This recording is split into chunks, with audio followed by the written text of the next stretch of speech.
Môre, almal wat wil kyk hierso en wat wil luister.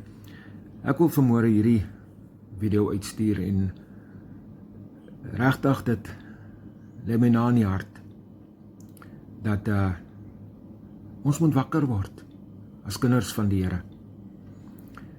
Weet julle, as jy rondom jou kyk wat in die ooste gebeur, wat oor die wêreld gebeur, hoe die dinge begin in mekaar steek.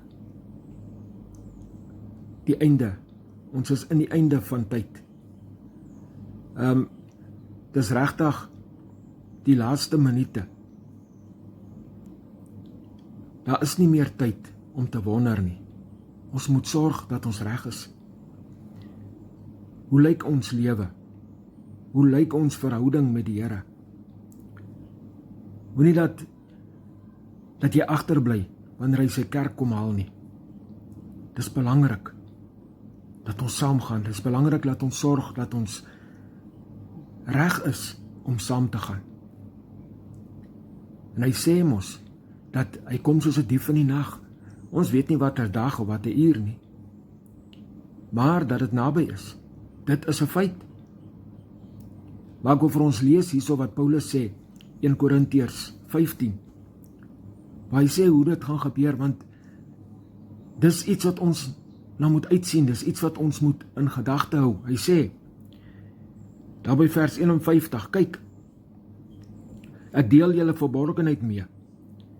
Ons sal wel nie almal ontslaap nie, maar ons sal almal verander word, in 'n oomblik, in 'n oogwink, by die laaste bassein, want die bassein sal weer klink, en die dode sal onverganklik opgewek word, en ons sal verander word, want hierdie verganklikheid moet met die onverganklikheid bekleed word, en die sterflike met die onsterflikheid bekleed word. Dis wat moet gebeur. Ons kan nie gaan net soos ons is nie, want hierdie liggaam kan nie koninkryk toe gaan nie. So ja, dis my boodskap vir julle vanmôre. Kom ons sorg dat ons reg is om saam te gaan, om ons koning te ontmoet, want hy is baie, baie naby. Mooi dag vir julle.